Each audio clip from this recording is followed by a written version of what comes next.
एक सुंदर चेहरा किसी भी इंसान को अपनी ओर खींचने की ताकत रखता है।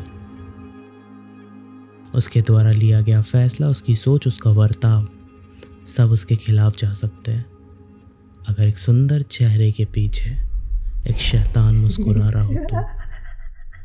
जब ये कहानी मेरे पोर्टल पर आई, मैंने एक शांत अंधेरे कमरे में बैठ के इसे पढ़ना शुरू किया। जैसे जैसे ये कहानी आगे बढ़ी, मैंने अपने अंदर इतना डिस्टर्बेंस महसूस किया जितना मैंने आज तक अपनी पूरी ज़िंदगी में कभी महसूस नहीं किया था। क्योंकि कहानी पढ़ना, सुनना एक अलग चीज़ है और उस कहानी का कैरेक्टर बन के उस कहानी को एक्सपीरियंस करना एक बिल्कुल अलग चीज़। जो भी ये वीडियो देख रहा है, मेरा बस उन लोगों से इतना सा रिक्वेस्ट है कि अगर तुम्हारा दिल कमज़ोर है, डार्क डिस्टर्बिंग चीज़ें तुम्हें परेशान करती है, तो इस वीडियो को यहीं छोड़ दो। जिन्होंने ये कहानी मुझे भेजी है वो चाहते हैं कि मैं उनका नाम एनोनिमस रखूं, इसलिए मैंने कहानी के कैरेक्टर के नामों में थोड़ा बदलाव किया है। 1978 में ना बैंगलोर शहर इतना भीड़ भाड़ वाला नहीं हुआ करता था।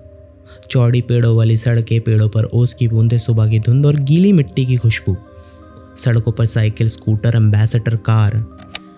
उस जमाने में जैसे ही शाम ढलती, फैक्ट्री का सायरन शांत होना शुरू हो जाता, सड़कें सुनसान होने लगती। पीली स्ट्रीट लाइट के नीचे पूरा बैंगलोर शहर ऐसा लगता जैसे कोई खामोश राज छुपाए बैठा है। 1917 के आखिरी सालों में बसना शुरू हुआ था Peenya industrial area. North west Bangalore का एक ऐसा उभरता हुआ इलाका था जो धीरे धीरे साउथ एशिया का सबसे बड़ा इंडस्ट्रियल हब में गिना जाने लगा। इसके 8 साल बाद उमेश मध्य प्रदेश के एक छोटे से गांव से काम की तलाश में यहाँ चला आता है। जब वो यहाँ आया था ना, उसकी उम्र करीबन 17 साल के आसपास होगी। उसने अपना विद्यालय इसलिए छोड़ दिया था ताकि वो पिन्नी के फैक्ट्री में एज अ वर्कर काम कर सके। वो सिर्फ 6th क्लास तक ही पढ़ पाया था। उसके बाद उसके घर की जिम्मेदारी उसके कंधों पर आ गई, पर वो खुश था।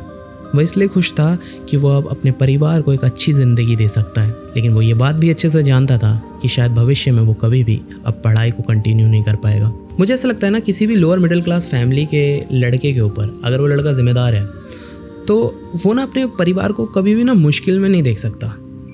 चाहे वो अपने आप को काटना पड़ जाए उसको, वो ना अपने परिवार को सेव करेगा। 1978 में ज़्यादातर जो कंपनीज होती थी ना, वो गवर्नमेंट ही ओन करती थी। प्राइवेट सेक्टर थोड़ा सा कम था। तो ये जो गवर्नमेंट कंपनीज हुआ करती थी, ये अपने एम्प्लॉयज़ को ना बहुत अच्छी तरीके की सुविधा प्रोवाइड करवाती थी, जिसमें से एक था रहने की जगह। और ये रहने की जगह ना जॉब के पोस्ट के हिसाब से तय होता था। जो अच्छे पोस्ट में होता था, कंपनीज के क्वार्टर में ठहरने की जगह मिल जाती थी। और जो लोग वर्कर्स थे, उनके लिए कंपनीज के पास ही एक वर्कर बस्ती हुआ करती थी। तो उमेश को भी एक ऐसी ही बस्ती में रहने की जगह मिल जाती है। नया शहर था, सैकड़ों चेहरे थे चारों ओर, शोर शराबा था। एक छोटा सा कमरा था जिसमें सिर्फ बेड रखने तक की जगह थी। ये सारी चीज़ें उमेश के लिए बेआराम थी, क्योंकि तुम खुद ही सोचो ना कि एक गाँव का बंदा जो शहर में आके रह रहा है, वो भी अकेले, उसके लिए ये हौच पौच वाली चीज़ें ना बड़ी अनकंफर्टेबल होती है। मेंटली परेशान हो जाता है बंदा। उमेश अपने गांव के लोगों के सामने ही अपनी बात सही से नहीं रख पाता था। अब तो एक ऐसे शहर में था जहां वो एक भी इंसान को अच्छे से जानता तक नहीं है। कई बार ना वो अपना पूरा सामान बांध के घर जाने की पूरी तैयारी कर चुका होता था, लेकिन जैसे ही वो अपने दरवाजे के चौखट पे पैर रखता, उसकी आंखों के सामने उसके कमज़ोर बूढ़े माता पिता की तस्वीर चली आती। उसके हाथ में पकड़ा वो लोहे का संदूक छूटकर जमीन पे गिर जाता। उमेश के लिए सबसे मुश्किल वक्त पता कौन सा था? वो था रात का, क्योंकि वो एक ऐसा वक्त होता था जब वो पूरी तरीके से अकेला होता था। उसके आंखों में आंसू अपने आप चले आते थे। उसके माता पिता की तस्वीर, बचपन की यादें, यही सारी चीजें वो सोचता सोचता एक गहरी नींद में चले जाता। दिन और महीने कब गुजर गए, उमेश को भी इस बात का अंदाजा नहीं लगा। एक सुबह उमेश अपने ड्यूटी के लिए निकल ही रहा होता है। उसके साथ अचानक से एक बड़ा खूबसूरत सा हादसा होता है। उसका चेहरा सुबह की पहली रोशनी जैसा नरम और सुकून भरा था। उसकी आंखें गहरी नीली झील सी, जिसे देखने वाला खुद को भूल जाए। लंबे काले बाल हवा में यूं लहराते जैसे रात ने अपनी जुल्फें खोल दी हो। उसकी मुस्कान में इतनी मिठास थी कि बस देखने वाला वहाँ ठहरना चाहे। वो चलती नहीं थी, लगता था जैसे कोई खूबसूरत ख्वाब ज़मीन पर उतर आया हूँ।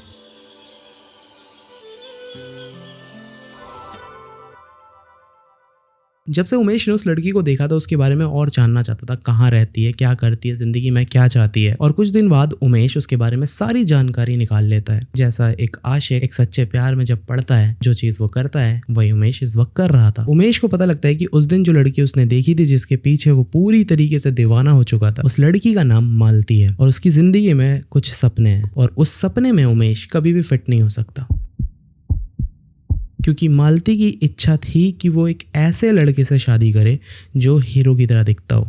जैसे 90s के टाइम होता था ना, दिलीप कुमार, धर्मेंद्र, वैसे लड़के से वो शादी करना चाहती थी। लेकिन वो हिम्मत करके एक दिन मालती को प्रपोज करने चाहता है। जिस सड़क से मालती आ रही थी, मतलब बस्ती के बाहर जो सड़क थी जहाँ से मालती आ रही थी, वो देखता है कि एक लड़का उसे प्रपोज कर रहा है। मालती उस लड़के की बहुत ही बुरी तरीके से इंसल्ट कर देती है, ये कह के कि वो अच्छा नहीं दिखता और उसे अपनी ज़िंदगी में एक बहुत ही स्मार्ट सुंदर लड़का चाहिए। इसके बाद उमेश की कभी भी ज़िंदगी में इतनी हिम्मत नहीं होती कि वो मालती के पास जाके खड़ा हो जाए।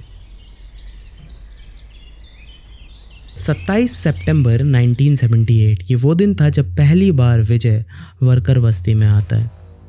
वो दिखने में लंबा था, चौड़ा था, उसकी उम्र करीबन 30 के आसपास थी। जब वो चलता था तो उसका आत्मविश्वास देख के ऐसा लगता था कि दुनिया की कोई भी ताकत उसे रोक तक नहीं सकती।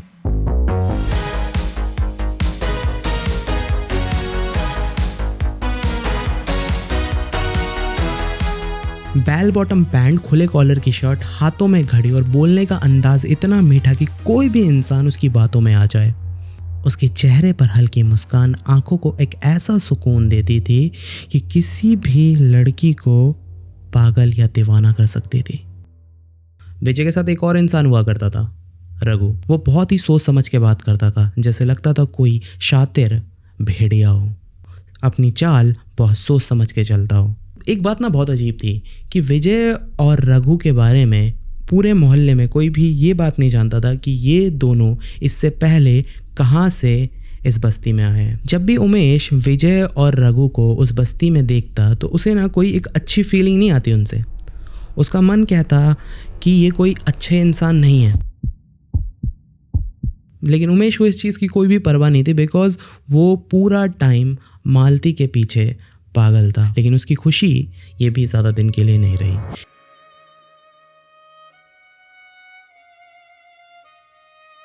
उमेश ना मालती की फिक्र करता था और मालती को एक अच्छे लड़के के साथ देखकर शायद खुश हो जाता। लेकिन विजय, उसे ऐसा लगता था या उसे ऐसा एहसास था कि विजय इस करिश्माई पर्सनैलिटी के पीछे बहुत ही बुरा कुछ छुपा कर बैठा है, जिसका अंदाज़ा अभी तक किसी को भी नहीं है।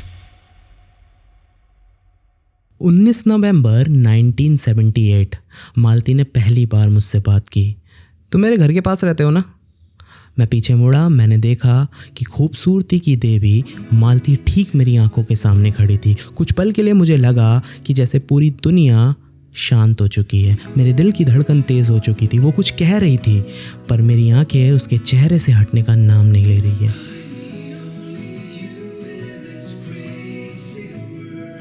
क्या तुम इस आटे की बोरी को मेरे घर तक पहुंचा सकते हो भैया? मैंने झटपट कहा कि भैया बोलोगी तो खुद ही ले जाओ। वो हंसने लगी और इसी पल से हमारी दोस्ती की शुरुआत होती है। मालती और उमेश की जो जान पहचान थी वो अच्छी खासी अब दोस्ती में बदल जाती है।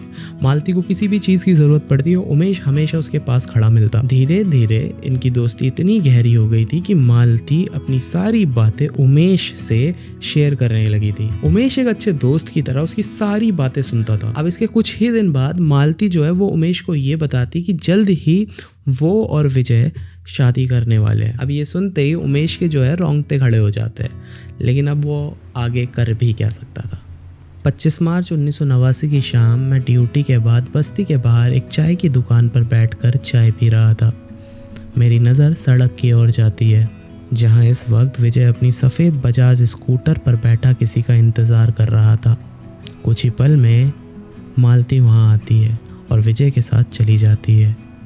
वो शाम मेरे लिए आखिरी लम्हा था जब मैंने मालती को देखा। अब तुम्हारे दिमाग में एक सवाल होगा कि अभी तक संजय जो तूने ये कहानी सुनाई ब्रो, वो किसी भी तरीके से हॉरर एंड डिस्टर्बिंग बिल्कुल नहीं है। ये कहानी तो किसी दिल जले आशिक की कहानी है जिसको उसका प्यार कभी भी नहीं मिला। तुम अपनी जगह पे बिल्कुल सही हो, लेकिन अब जो ये कहानी आगे मोड़ लेगी उसका तुम अंदाज़ा भी नहीं लगा सकते। आज उमेश की ज़िंदगी ना पूरी तरीके से बदल चुकी है। उसकी एक वाइफ है जिसका नाम कृति है और उमेश के लिए उसका पुराना प्यार यादों में कहीं धुंधला हो चुका है। उमेश की 4 टेक्सटाइल कंपनी है जिसका सालाना रेवेन्यू करोड़ों रुपए में है। उसका एक बेटा है जो ऑस्ट्रेलिया में इस वक्त पढ़ाई कर रहा है और घर में इस वक्त उमेश और उसकी वाइफ ही रहते हैं। उसके मम्मी पापा अब गुजर चुके हैं। कुछ साल पहले उमेश ने एक पुराना घर खरीदा था। वो घर सदियों से बंद पड़ा था। उस घर की दीवारों पर दरारें, पुराना जंग लगा ताला खुद एक कहानी सुनाता था। आसपास उग गई जंगली झाड़ियां, सूखे पेड़ों के बीच वो घर आज भी खड़ा था, बिल्कुल शांत। आसपास रहने वाले लोगों का कहना था कि अमावस और पूर्णिमा की रात उन्होंने इस घर में किसी के चिल्लाने और रोने की आवाज़ें सुनी है। रात हो या दिन, अगर कोई भी इंसान इस घर के सामने जाके खड़ा हो जाता तो उसे ऐसा भ्रम होता कि ये घर उसे अपनी ओर बुला रहा है।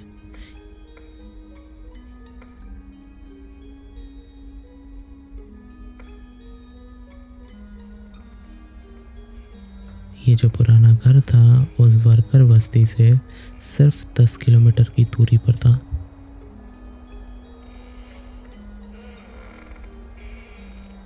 उमेश ना इन चीज़ों पे भरोसा नहीं करता है और वो जो प्रॉपर्टी थी उमेश को बहुत ही सस्ते में मिल रही थी और किसी भी बिजनेसमैन को अगर कोई प्रॉपर्टी सस्ते में मिलेगी जिससे उसे फ्यूचर में जाके प्रॉफिट है तो वो डेफिनेटली उस प्रॉपर्टी को खरीदेगा। तो उमेश ने भी वही किया।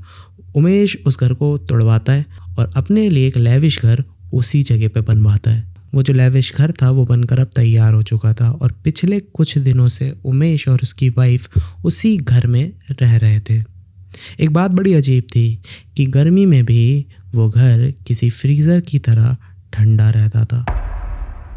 एक रात बुरे सपने के झटके से उमेश की आंख खुल जाती है। जब उसकी आंख खुलती है तो उसकी नज़र बिस्तर के उस तरफ जाती है जहां इस वक्त उसकी वाइफ सो रही है, पर बिस्तर पर अभी उसकी वाइफ है ही नहीं। जैसे वो ये देखता है उसके चेहरे पर एक बेचैनी आ जाती है। वो झटपट बिस्तर से उतरता है, कमरे के बाहर की तरफ जाता है। पूरे घर में अभी एक अलग सा सन्नाटा छाया हुआ है।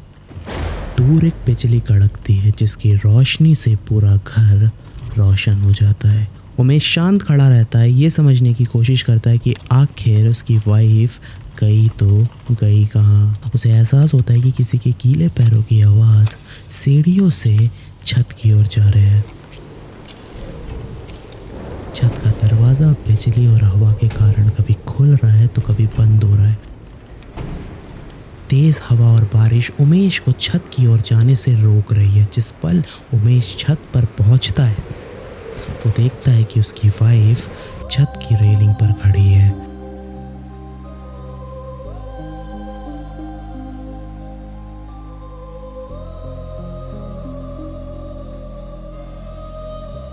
उसे बस एक पैर आगे बढ़ाने की ज़रूरत है और उसके बाद तुम्हें पता है कि क्या होगा।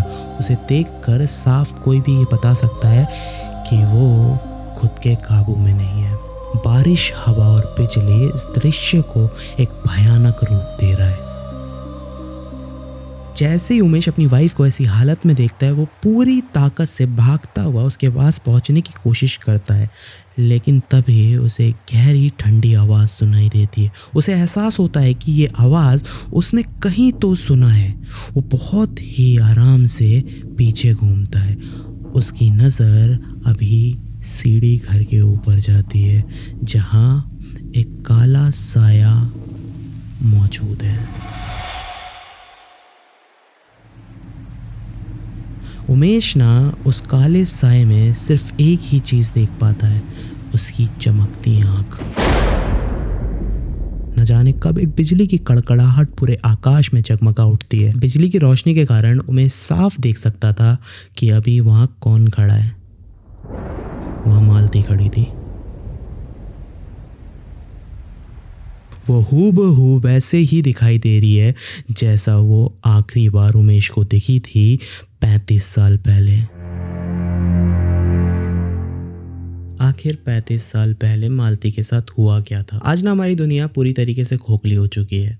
आज हमारा समाज हमें सिखाता है कि हमें किस तरीके से चलना है। हम ज़्यादातर एक सुंदर चेहरे पर बहुत ही जल्दी ट्रस्ट कर लेते हैं। एक बदसूरत चेहरा हमें एक विलन की तरह लगता है और हर बार ये कैलकुलेशन सही रहे इसकी कोई गारंटी दे ही नहीं सकता। मालती जो थी वो बहुत ही इनोसेंट लड़की थी। वो इस दुनिया की चाल चलन के बारे में कुछ भी नहीं समझती थी और विजय एक क्रिमिनल था। वो और रघु इस बस्ती में सिर्फ छुपने के लिए आए थे। जब उन्हें लगा कि पुलिस को उनके ठिकाने के बारे में पता चल चुका है तो वो यहाँ से भागने की सोचते हैं। वो जब जाते हैं यहाँ से तो अपने साथ मालती को भी ले लेते हैं, शादी के लिए नहीं।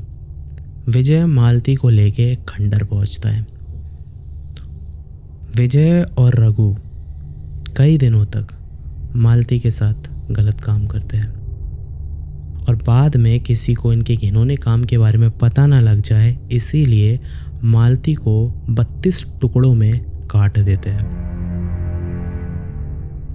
और उसके बॉडी के हर पार्ट को उसी खंडर में छुपा देते हैं और सदियों तक मालती के बारे में किसी को भी कुछ भी नहीं पता चलता। एक चीज़ उमेश को कभी भी समझ नहीं आती, क्या उस रात सच में उसने मालती को ही देखा था या ये सिर्फ उसका भ्रम था? अगर भ्रम था भी तो कृति के ऊपर खून के धब्बे और छत पर चारों तरफ खून क्यों फैला हुआ था? ये किसके खून थे? और इसके बाद ना उमेश ने कभी भी अपने घर के अंदर मालती का होना एहसास किया ही नहीं था।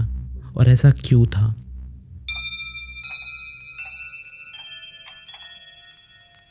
उमेश के सारे डॉट्स पता है कब क्लियर होते हैं? जब वो एक दिन ऑफिस से घर की ओर वापस आ रहा होता है और हाल ही में घटे एक घटना के बारे में अपने ऑफिस के एम्प्लॉयज़ को आपस में बात करते हुए सुनता है। वो कह रहे होते हैं कि 60 से लेके 65 साल की 2 व्यक्ति की लाशें पास के खंडर में मिली, पर अजीब बात ये थी कि उनकी लाशों को कीमे की तरह किसी ने काट रखा था।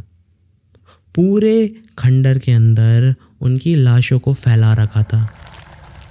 कहीं नाक पड़ा था, कहीं पैर पड़ा था, कहीं मुंह पड़ा था, कहीं सर के बाल को खींच के निकाल रखा था। चारों तरफ सिर्फ उस खंडर में खूनम खून हो रखा था। ऐसा लग रहा था किसी ने उनकी लाशों के साथ बहुत ही बुरी तरीके से कोई खेल खेला हो। और अजीब बात पता है क्या थी? अजीब बात ये थी कि उस खंडर से कुछ दूर मेन सड़क पर एक 20 साल के लड़के ने 40 साल की औरत को पूरे खून में लथपथ हाथ में नारियल काटने वाला जो औजार होता है ना, उसे पकड़कर हंसते और नाचते हुए देखा था।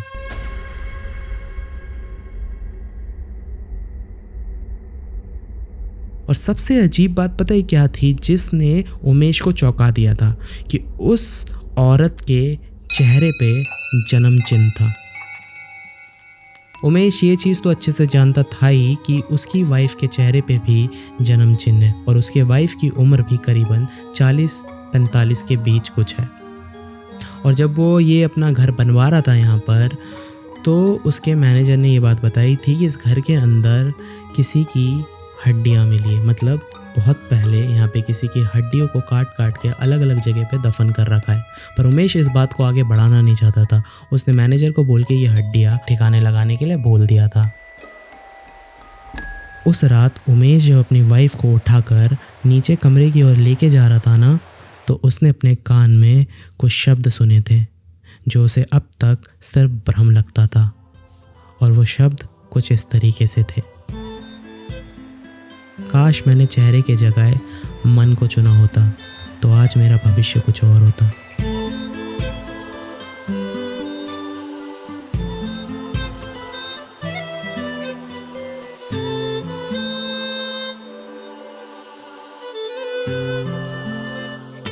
आशा करता हूँ तुम्हें ये कहानी पसंद आई होगी। अगर पसंद आई तो मुझे प्लीज़ लिख के ज़रूर बताना। मैं तुम्हें मिलता हूँ अगली वीडियो में। बाय।